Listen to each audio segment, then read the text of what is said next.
Peyton Hillis. You remember him? Madden 12 cover? Yeah? No? Guys, we added Peyton Hillis to the Cleveland Brownies. And I'll be honest with you, I don't know how well this is going to go. It was between adding Jim Brown to the Brownies or adding Peyton Hillis. I chose Peyton Hillis. Listen, I was going to go Jim Brown, but I only did Jim Brown last year, and I was like, you know what? We didn't do Peyton Hillis. And, yeah, we won the Madden cover. So, let's go with the white running backs and see how good they can do. Week 1, they beat the Cowboys. 28-25. That's literally how the Ravens just beat the Cowboys, which is funny. Someone please check on Xerxes, by the way, because he did not look good after that loss today to the Ratbirds. Anyway, 3-0 Brownies, so not only does Madden love simulating very well for the Cleveland Brownies, now giving them a 99 overall running back probably does not help. They lost to the Washington Commanders. Bro, why? Why? And then you lost to the Eagles. Okay, now you play my team. And you lose to my team. Okay. So the Browns at one point in this franchise were what? 3-0? And then they went on a losing streak. So now, let's see. Chargers game. They beat the Chargers. Okay, so a little bit of a losing streak right there. 3-game losing streak. Commanders, Eagles, and Bengals. Bengals makes sense. Eagles makes sense. Commanders does not make sense. That's a bad game to lose. Second half of their season is actually very tough, so not sure how this is going to go. But let's look at the stats going into their bye week. Deshaun Watson, yep, already 1,000 rushing yards for Peyton Hillis and 14 touchdowns. Already. Oh, you gotta love Peyton Hillis, man. I kind of do miss him. He was that 1 year wonder, bro. 1 year. Actually, like, real fast, let's cut in to this. This is Peyton Hillis and his 1 year wonder. Let me move this over to the right-hand side here.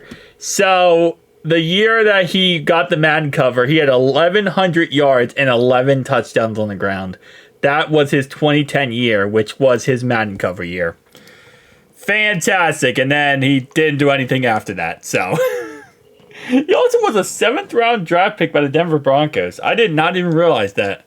I don't think many people realize that he was actually drafted by the Broncos. Every time people think about Peyton Hillis, I feel like people think about him from the Cleveland days. And by the way, they lost 2 in a row. And then they think of his time with the Giants, I feel like. And that was after Cleveland. So Cleveland is absolutely choking this. They're not doing too good in this second half of the season. Now they play the Kansas City Chiefs. And they lose to the Chiefs. Okay. They play the Bengals. And they lose that game. So they went from 100% going to be a playoff team in this franchise to now barely trying to sneak their way into the playoffs. And they lose 42-0 to the Ravens. So that's going to knock them out of the playoffs and not give them a chance to make it. Wow. All right, well, again, you know, adding a running back to a team doesn't really do too much if your quarterback throws 17 interceptions. But 1,600 yards, 19 touchdowns, still a fantastic year for Peyton Hillis, even if his team couldn't, you know, get it all together pretty much. But at least he was able to do something. You know, the point of this video was to see how he would do. And I would say overall-wise, a pretty good time. Patrick Mahomes led the NFL in touchdowns, led the NFL in yards, and only 8 interceptions. Peyton Hillis had the most rushing yards. Then it was Kenneth Walker, and then Najee Harris. Most rushing touchdowns was Joe Mixon. Sadly, we did lose him in Cincinnati. Actually, let's go through...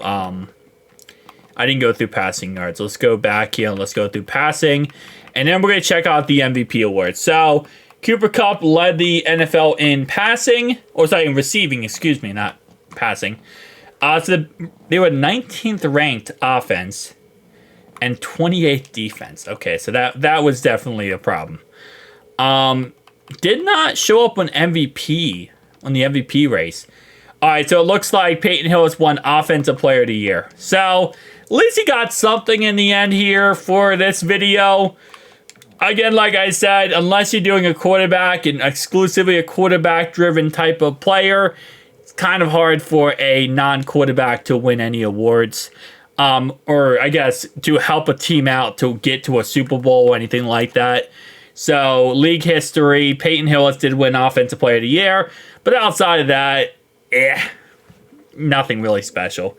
Guys, tell me down below your thoughts and opinions, though. And if you have a player you want me to add to a roster and simulate, tell me down below. I'll see you guys in the next one. Peace out.